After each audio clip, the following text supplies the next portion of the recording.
Bom dia para você, feliz sábado.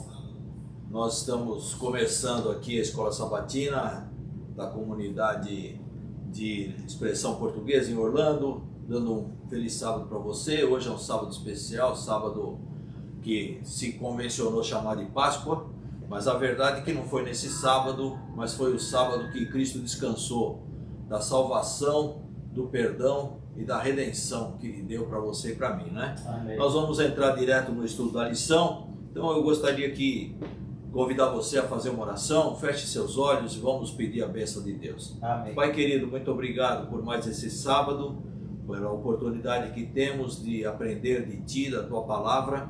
Derrama o Teu Espírito sobre aqueles que estão acompanhando, aqueles que vão ver em algum momento esse vídeo, que possam ser fortalecidos, assim como nós também, e usados pelo Teu Espírito para a Tua honra e glória. Fica com cada um deles, com cada família.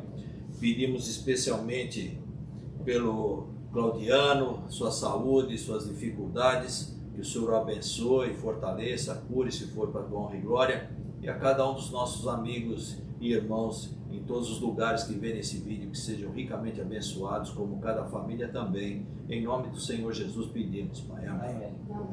Muito bem, hoje nós vamos estar estudando então o tema que está aqui, tempo de decisão. Nós vamos estudar sobre as três mensagens angélicas. Dá um nó na língua esse negócio aqui.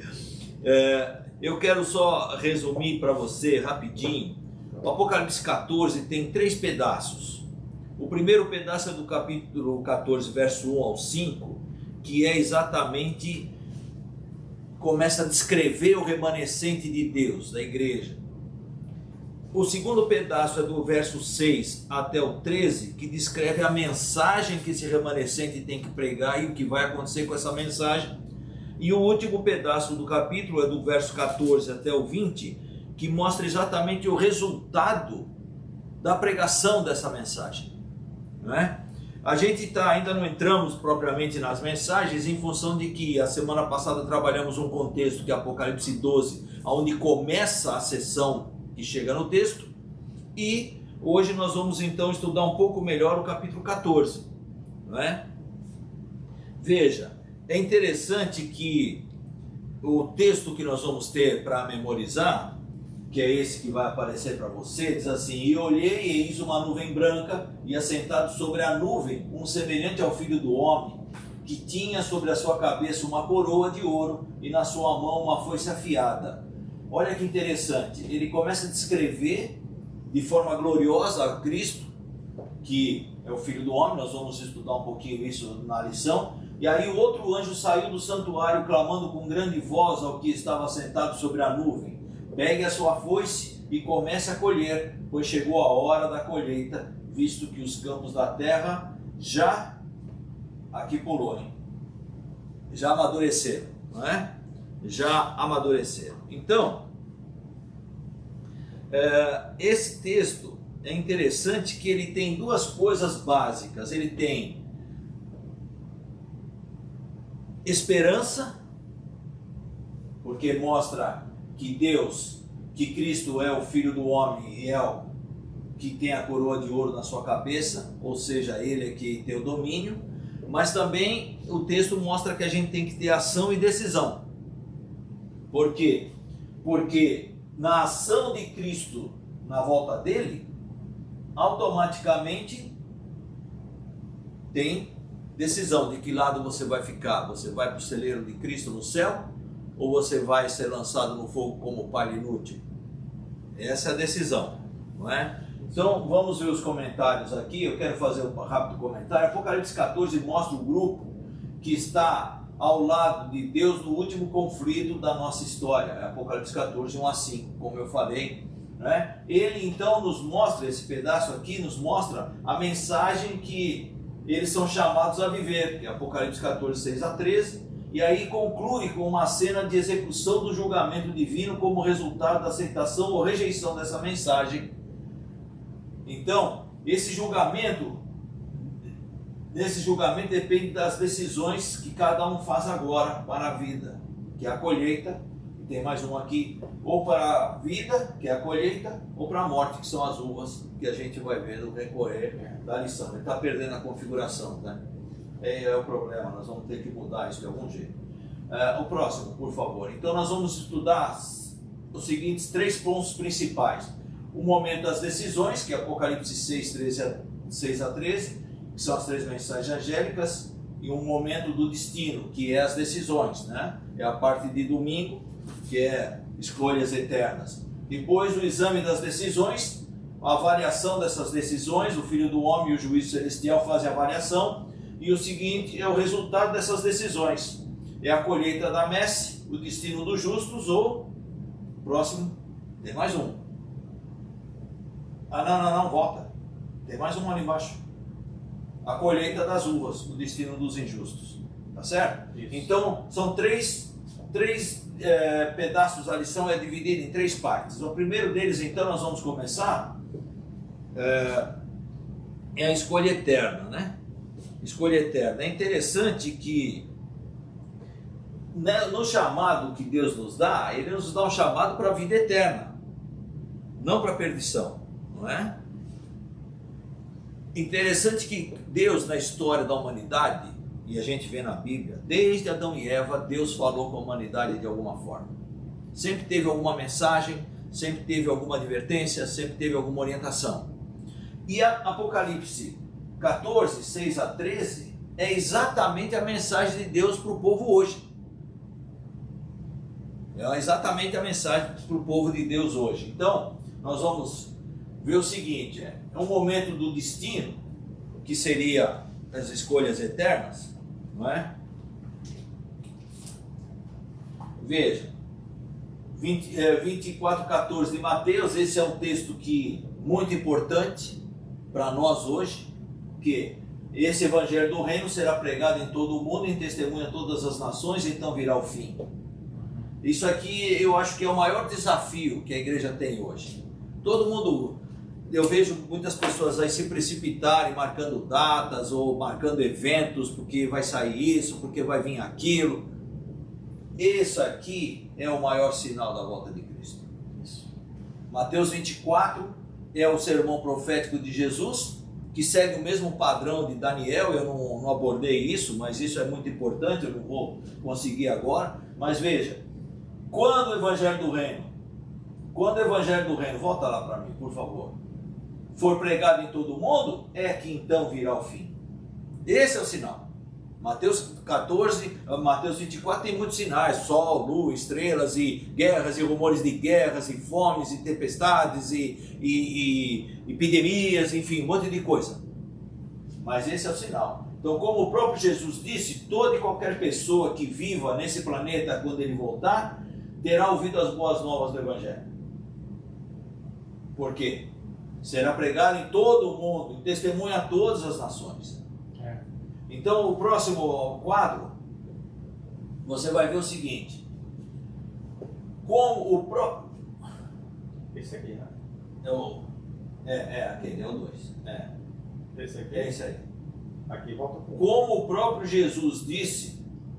o próximo. É esse aqui. É esse aqui, Todos terão que decidir entre aceitar os ensinamentos confortáveis de uma falsa salvação, Babilônia, e aquele negócio, você pode fazer o que você quer, cada um tem a sua verdade, cada um tem o seu caminho, cada um vai para onde for, e a gente se encontra lá na frente, que está tudo bem, porque Deus é bom, e não vai querer que ninguém se perca. Então você tem esse ensinamento confortável da salvação na Babilônia, ou aderir ao remanescente fiel, que é Apocalipse 14:8, que fala: caiu Babilônia, né? Caiu Babilônia. Se alguém, porque diz assim, olha, o segundo anjo seguiu dizendo: caiu a grande Babilônia, que a todas as nações deu a beber do vinho da ira da sua prostituição. Ou seja, uma hora esse sistema falso vai cair, né? E aí todos terão que decidir entre aceitar a marca do adversário de Deus, simbolizado pela marca da besta, ou receber o selo de Deus. Não vai ter neutro. A marca do inimigo de Deus, né? Ou a marca do inimigo, ou a marca de Deus. Porque Cristo fala: quem não é por mim é contra mim, quem comigo não ajunta, espalha. Vamos em frente. E o último quadro dessa sessão, então, seria quando então você e eu vamos decidir o nosso destino? É agora. Você não pode decidir o ano que vem. Ah, não, quando tiver então mais uma coisa, quando sair mais uma coisa, quando ameaçar outra guerra, é o que eu decido. Não. Você não sabe se você chega vivo na sua casa hoje. Eu não sei. Nenhum de nós sabe se a gente termina o programa vivo. Então a decisão tem que ser agora, não é? Porque a decisão final dependerá das decisões que tomamos a cada dia. Esse é o problema. Se você não toma pequenas decisões na tua vida, você não vai tomar nunca uma grande. Não é? É que nem aquela pessoa que fala, não, eu vou parar de beber, eu vou parar de fumar, mas eu vou fazer assim, eu tomo tanto, então eu vou reduzir para tanto, depois não vai. Você tem que ir decidindo cada dia que você parou. Não é? Então, não tem escape. As duas colheitas, né, como o pastor falou aí, da colheita da seara, né? Tem que estar madura. Seara madura e também das uvas amargas. Também não tem escape. Nós vamos... ou estamos de um ou estamos do outro. Não tem escape. Um vai para o celeiro de Deus, vai para o céu. Ou vai como palha. O outro vai como palha, né? Como palha ou como é que é? O joio e o trigo. Você é joio ou você é trigo? E agora? A decisão é tua. Cristo morreu. Hoje nós estamos comemorando a Páscoa, porque ele morreu na sexta, descansou no sábado e ressuscitou no domingo. Para que ele morreu? Para que você e eu tivéssemos esperança de salvação e de perdão. Agora, se a gente não decide do lado dele, o que vai acontecer? Não é? E aí, pastor? Foi examinar decisões. Aí nós vamos então para examinar as decisões. Veja. Primeiro, é interessante esse título aqui, o Filho do Homem. Esse título, a bem da verdade, eu me deparei com ele quando eu estava na faculdade. Eu fiz uma monografia sobre o título Filho do Homem e eu comecei a estudar e eu vi que não ia dar para me esgotar, não. Quando deu 75 páginas a monografia, eu parei de escrever, porque não dava. Porque Jesus usa 82 vezes para ele esse título. É muito lindo isso. Porque, olha assim, ó, porque o Filho do Homem virá na glória de seu Pai. Isso aqui é Mateus 16. Com os seus anjos, e então dará a cada um segundo as suas obras. Veja, a salvação é pela graça? Sem dúvida que ninguém vai discutir isso, porque eu posso fazer o que for, que eu não vou merecer a salvação. Mas o julgamento é pelas minhas obras. Por isso que as minhas atitudes e as minhas decisões têm que ser compatíveis com a vontade de Deus. Senão eu vou prestar conta como? Percebe? Esse é o problema. Então veja, com a expressão Filho do Homem, Jesus valoriza, presta bem atenção, por que ele usa Filho do Homem? Ele valoriza a humanidade que ele tem. Por quê? Porque ele é plenamente homem, mas é plenamente Deus. Por isso que a Bíblia chama ele de monogenês. Monogenês no grego é aquele que é o único na espécie. Quem é? Cristo, que é Deus plenamente, mas é homem totalmente. Então ele valoriza a humanidade e fala do seu sofrimento e da sua disposição para ajudar a todos. Amém. Não é? E o que mais? Ele é o único que pode nos dar perdão e salvação. Porque ele é o Filho do Homem. Ele é o único. Ele é o único na espécie dele. É aquele que foi completamente fiel. Você nunca vai ser fiel para a salvação, porque a salvação não é pelas obras. Mas você vai ser completamente vencedor, porque Cristo venceu a morte por você. É isso que é importante. É isso que a gente quer dar uma ênfase. Então aqui ainda tem mais um, olha. Como homem, Jesus andou nessa terra, curou os enfermos, foi tentado como nós e passou pelas nossas provações. E você sabe, Hebreus 4:15, aqui mesmo, eu vou ler para você, porque senão eu vou perder uma ou outra frase. Eu sei de cor, mas posso perder uma outra frase. Que diz assim, olha, pois não temos um sumo sacerdote, 4:15 e 16 de Hebreus, pois não temos um sumo sacerdote que não possa compadecer-se das nossas fraquezas, porém um que como nós em tudo foi tentado, mas sem pecado. Então ele faz a recomendação aqui, cheguemos-nos pois com confiança ao trono da graça, para que recebamos misericórdia e saibamos, e achemos graça, a fim de sermos socorridos no momento oportuno. Por quê? Porque ele foi tentado em todas as coisas, mas mostrou para nós que é possível vencer pelo poder dele. Não é? Então nós podemos ter certeza de que ele nos entende e que ele está qualificado para julgar as nossas decisões. Quando ele fala, o Pai não há ninguém julga, mas ao Filho deu todo o julgamento, ele é interessante esse pedaço, não é? Porque a mensagem central de Apocalipse 14 é a segunda vinda de Cristo. É o centro da mensagem. Mas o centro da mensagem não é uma mensagem, o centro é Cristo, que vem. E como ele vem, e por que ele vem, e para que ele vem, não é? Então, o próximo aqui. Em muitas ocasiões, Jesus usa essa expressão para falar de si mesmo em conexão com a sua segunda vinda. Então não é só ele se identificando como Messias, que agora no próximo nós vamos ver aqui o juízo celestial e a gente vai ver da onde que ele tirou esse ponto, que é assim, olha, deixa eu mostrar um texto para você importante. Deixa eu mostrar para você um texto importante. Parece que já correu bastante esse relógio. Estou na segunda-feira ainda. Olha só. 13 minutos. Olha só. Quando Jesus estava preso para ser julgado, o sumo sacerdote fez uma pergunta para ele. E ele respondeu com uma das vezes que ele usa filho do homem para ele mesmo. Isso está em Mateus 26, se você estiver me acompanhando e puder abrir lá em Mateus 26, eu quero mostrar para você isso. Mateus 26, versos 63 e 64. O que é que aconteceu aqui? Jesus foi condenado quando ele falou isso, mas o sumo sacerdote fez uma pergunta direta para ele, e se ele não respondesse direto com a verdade, ele estaria falseando. E ele não ia fazer isso, ele respondeu com a verdade. Veja, Apocalipse 26, verso 63, assim: Jesus, porém, guardou silêncio, e o sumo sacerdote lhe disse: conjuro-te, diz assim, pelo Deus vivo, que nos diga se tu és o Cristo, o Filho de Deus. Então, você é o Messias, o Filho de Deus? Nos diga.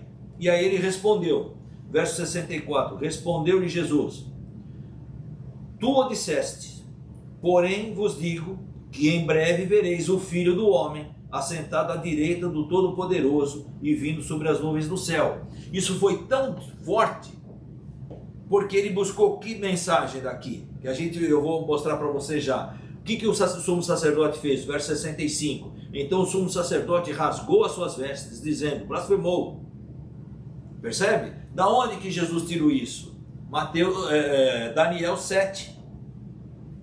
Vamos lá, em Daniel 7, verso 13. Vai entrar na lição agora, na próxima aqui, mas eu gostaria, já vou fazer os dois juntos e aí a gente só refaz, tá certo? É a pergunta 5 da lição. Veja, ele diz assim, o Daniel escreve assim, 7:13 de Daniel, eu estava olhando nas minhas visões da noite e vi que vinha nas nuvens do céu um como o Filho do Homem. Ele se dirigiu ao ancião de dias e o fizeram chegar a ele. Então, veja bem, o que acontece aqui? Quando na crise final cada pessoa tiver tomado a sua decisão, esse mesmo Jesus virá novamente. Que é quem? O Filho do Homem, aquele, quando ele usou o termo para ele, lá com o sumo sacerdote, o termo de Daniel, todo mundo sabia que esse termo aqui se referia ao Messias. Por isso que o sumo sacerdote falou, não, ele blasfemou, rasgou as vestes, fazendo cena, não é? Porque não sei se você sabe, mas era proibido ao sumo sacerdote rasgar suas vestes. Era proibido. Isso está em Levíticos. Eu posso até pegar aqui e só citar para você, não vamos ler, não é? Mas, veja só. Em Levítico 21, verso 10, fala que é proibido o sumo sacerdote rasgar suas vestes. Ele rasgou, quer dizer, quem errou no julgamento foi o próprio sumo sacerdote, e não Cristo que respondeu a verdade. Não podia julgar também no dia quando os judeus estavam em festa, no tempo de festa, não podia ter julgamento. Não podia ter julgamento, era proibido ter julgamento, eles estavam na festa da Páscoa, celebrando a semana, Não podia julgar. E eles fizeram julgamento assim mesmo. E também não podia ser julgado depois das 6 da tarde. Não importava. E era à noite. E ele foi preso e foi julgado à noite, que no outro dia cedinho eles já levaram para Pilatos. Então, foi todo irregular. Com testemunhas falsas, isso. Fora do horário, conspiração total. Contra César e da blasfêmia, né? Então veja, aí eu quero passar com você aqui, o próximo aqui, que é sobre o assunto que eu disse, olha, no juízo celestial. Ele é o Filho do Homem, ele é aquele que vem em Daniel 7, para ser apresentado perante o ancião de dias. Isso.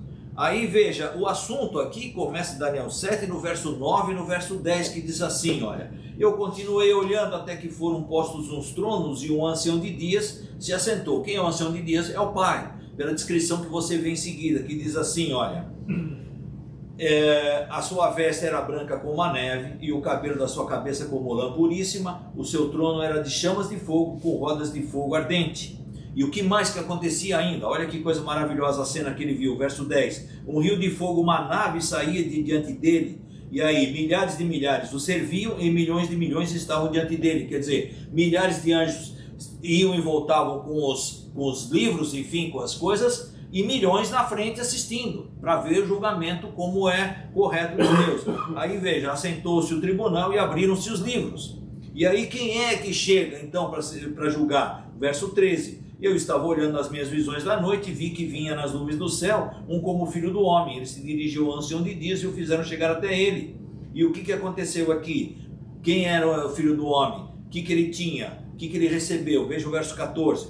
Foi-lhe dado o domínio, a honra e o reino. Todos os povos, nações e línguas o adoram. O seu domínio é um domínio eterno que não passará. E o seu reino único que não será destruído. Então, amém, falando do Messias e falando do poder que ele tem. Então veja bem, João vê Jesus sentado em uma nuvem, com a foice na mão, esperando o momento de receber a ordem de partir.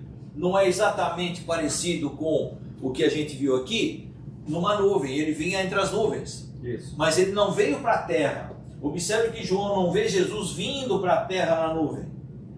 Por quê? Porque isso é uma cena celeste que Daniel viu e que João depois amplia um pouco melhor, com mais detalhes.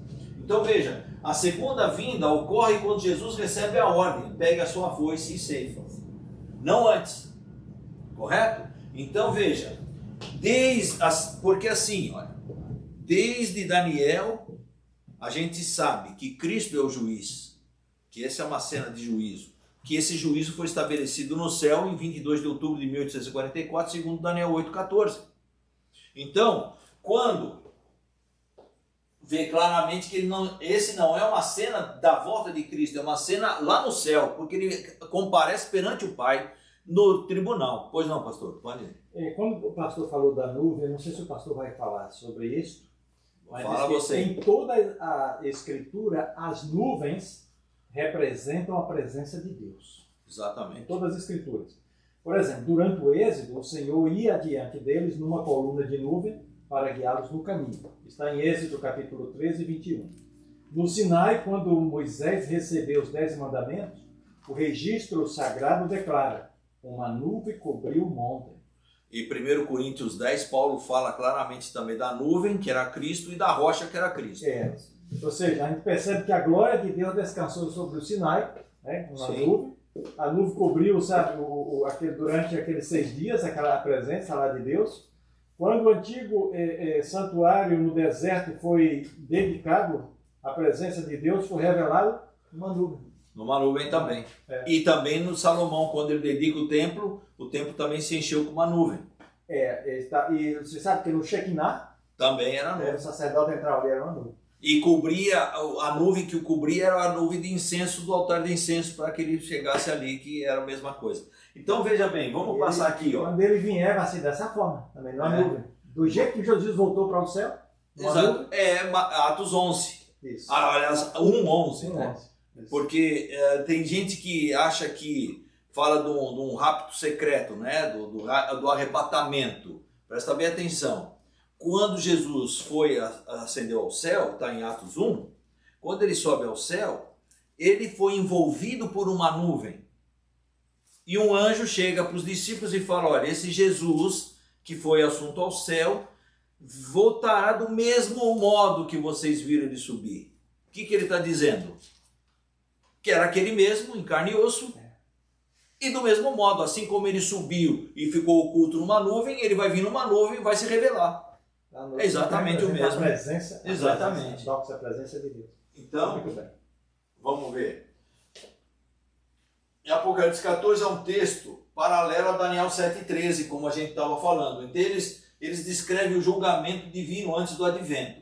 Quando o juízo terminar, e a gente não sabe quando vai ser, mas aí vai sair o decreto de Apocalipse 22:12, que quem é justo continue na prática da justiça, mas quem é ímpio continue na prática da iniquidade, ou seja, não tem mais como arrepender-se. Por quê? Porque Cristo encerra, todos os casos estão resolvidos. Quando ele encerra o julgamento pré-advento dele, que começou em outubro de 1844. Então aí, veja, o próprio caráter de Deus será vindicado diante do universo. Amém. Né? Por quê? Porque Deus é justo. E a acusação que Satanás começou a fazer contra ele no céu, qual era? Que ele era injusto, que ele tinha uma lei que era opressora, que ele tinha um governo que não era correto porque ele obrigava as pessoas a serem obedientes, o que não é verdade. Tanto não é verdade que Deus deu o livre-arbítrio para você e para mim. E no livre-arbítrio você e eu temos a chance de fazer exatamente o contrário. Então aí Jesus vai vir nas nuvens dos céus para os redimidos, como diz Marcos e Mateus e Lucas e 2 Tessalonicenses, 1 Tessalonicenses, 2 Tessalonicenses e tantos outros. E Apocalipse também. E aí veja bem, nós estamos falando que você e eu temos que ter decisões diárias. Quais são os resultados da decisão? Olha, Apocalipse 14, verso 5. Pegue a sua foice e comece a colher, pois chegou a hora de colher, visto que os campos da terra já amadureceram. Então veja, antes da colheita, Jesus trocou a sua coroa de espinhos por uma coroa de ouro. Veja, Apocalipse 19, tem um texto que eu quero mostrar para você. Se você puder abrir comigo, capítulo 19, verso... Onde é que está? Capítulo 19, verso... É o texto 12, 19 e 12. Não, esse não está na lição, isso aqui eu só quero acrescentar. Diz assim, o verso 11 diz assim: vi o céu aberto e apareceu um cavalo branco. O seu cavaleiro chama-se Fiel e Verdadeiro e julga e peleja com justiça. E como é que ele descreve esse cavaleiro? Verso 12. Os seus olhos eram como chama de fogo e sobre a sua cabeça havia muitas coroas. Então veja, ele tem muitas coroas, ele não é só rei dos reis. Ele tem muitas outras coroas. Coroa de glória, coroa, enfim, de muitas. Então veja, mas aqui quando ele vem, ele trocou a coroa que ele tinha de espinhos, de humilhação, por uma de ouro, que é de exaltação. Ninguém vai ser como ele, ninguém é como ele. Então essa coroa não é uma coroa de rei, porque a coroa de rei no grego é descrita como diadema, mas uma coroa de vitória, que é Stefanos. Isso mesmo. Percebe? Aqui está descrito a coroa dele de vitorioso. Agora, que decisão você e eu precisamos tomar, né? Então veja, o destino dos justos qual é? Chegou a hora de Jesus recolher a colheita e dar a cada um de nós a coroa de vencedor, Stefanos. Amém. A mesma coroa que ele vai usar de vitória, você e eu vamos usar. Apocalipse 2, verso 10, fala exatamente isso. Olha, 2 verso 10 diz assim, o final do verso 10, ser fiel até a morte, eu te darei a coroa da vida. É essa coroa que ele vai dar aqui. Então chegou a hora de dar a cada um de nós. Mas como é que podemos nos tornar vencedores? Como?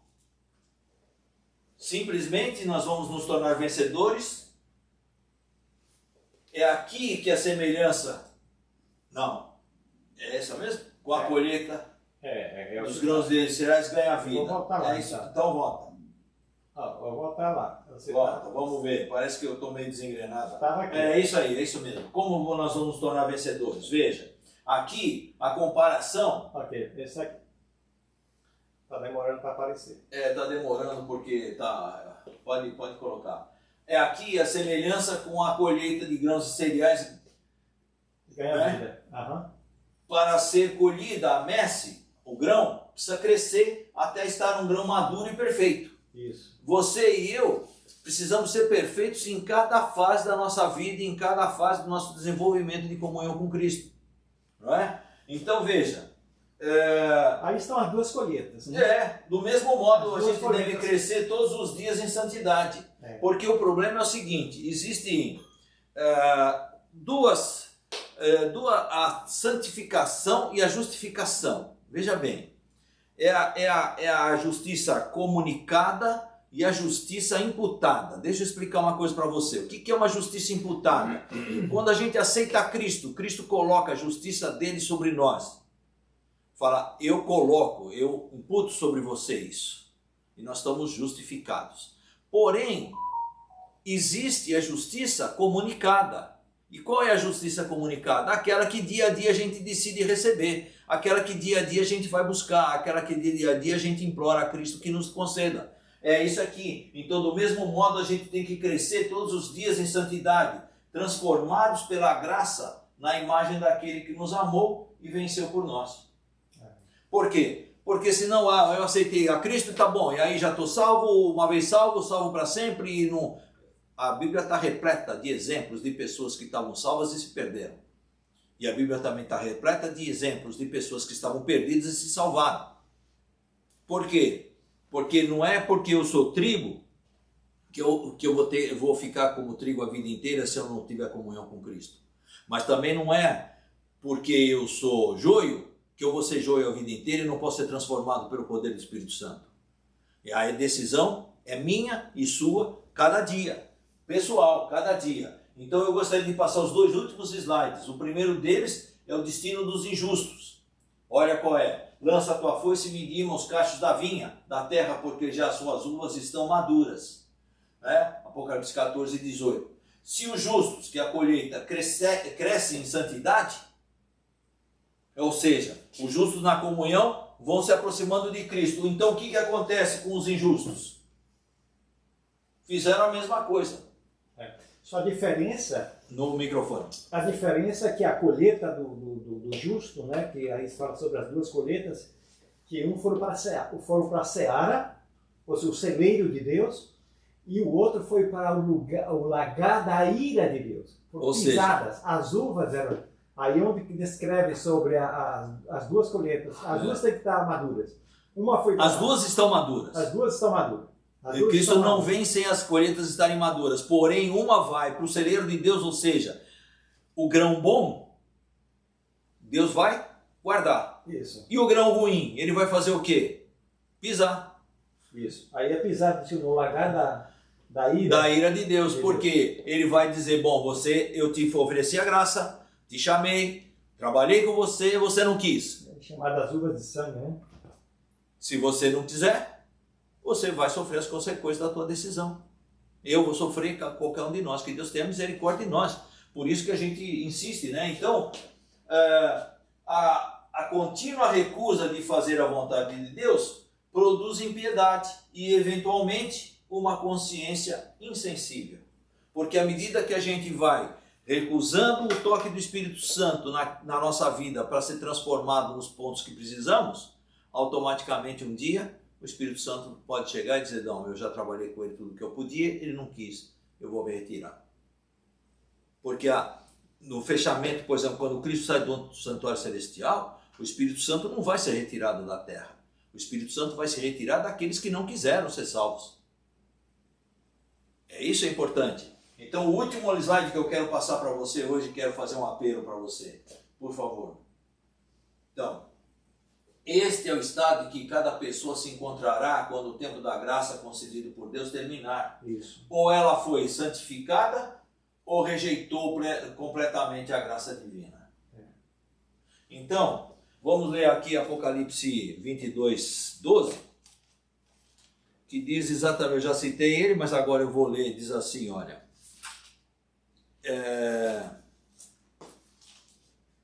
O verso 11, perdão, 22, 11. Quem é injusto, faça injustiça ainda. Quem está sujo, suje-se ainda. Mas agora vem o inverso. Quem é justo, faça justiça ainda. E quem é santo, santifique-se ainda. A decisão aqui vai ficar bem claro que decisão você e eu tomamos. Se aceitamos a Cristo e nos entregamos a Ele, ou se simplesmente vivemos a vida como achamos que devemos viver sem nos importarmos com Cristo, sem dar satisfação para Cristo em qualquer tipo de coisa, tá certo? Então veja, de que lado você e eu devemos estar?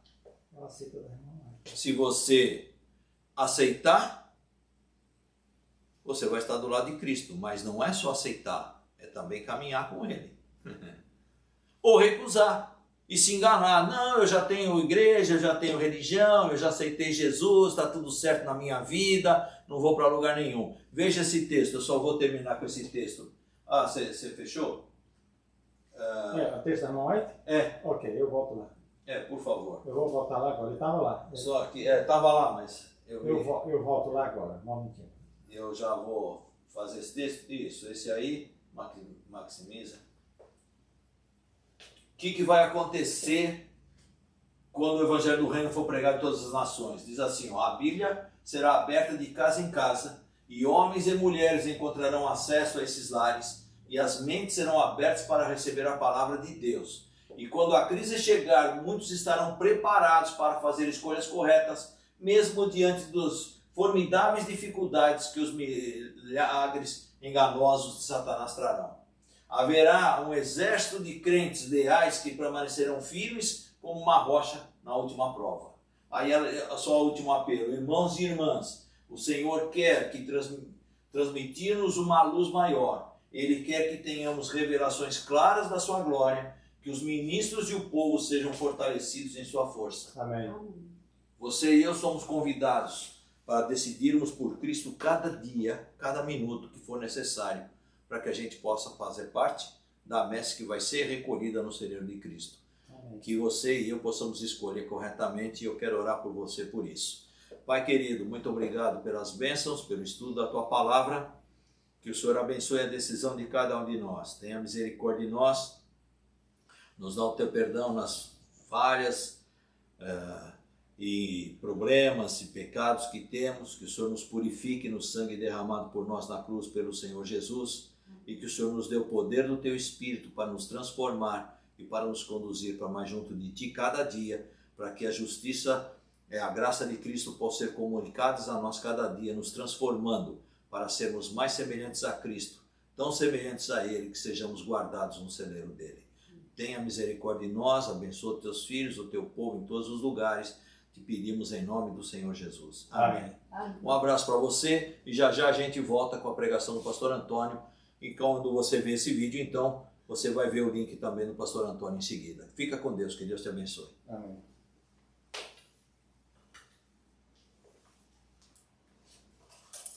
Eu muito, né, cara? Quero correr e não tá dando. Acho que eu tô trazendo muito material, vou ter que cortar. É assim mesmo. É assim mesmo, brother. É assim mesmo, né? Deixa eu fazer o quê? Ajeitar aqui para o meu. E o menino não ligou, né, Walter? Eu deixei uma mensagem lá para ele, não me respondeu, tá olhando aqui. Não vai, nem vai abrir. É capaz de. Não vai abrir. Eu mesmo sou um cara que, por exemplo, eu vou para a igreja e não levo o celular. Ele não assiste Escola Sabatina lá não, por isso que eu liguei para ele. Porque lá a Escola Sabatina, ele falou que ele deve estar dormindo, então, que ele só assiste o culto. Ele falou para mim que não assiste Escola Sabatina, né? Cada coisa. Deixa eu ver o que o menino falou para mim aqui. Só vou falar.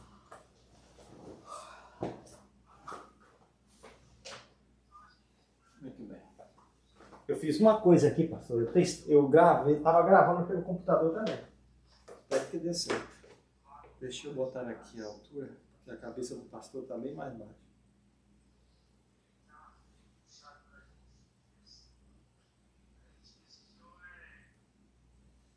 Descer aqui. Vou tirar minha sandália para ficar mais baixinho aqui, tá ali mais. Aqui. Mas tá muito, isso aqui tá muito grande. Oh.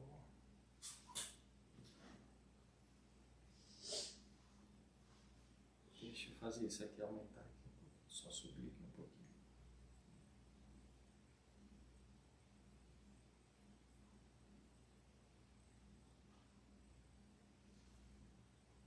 Aqui, perfeito.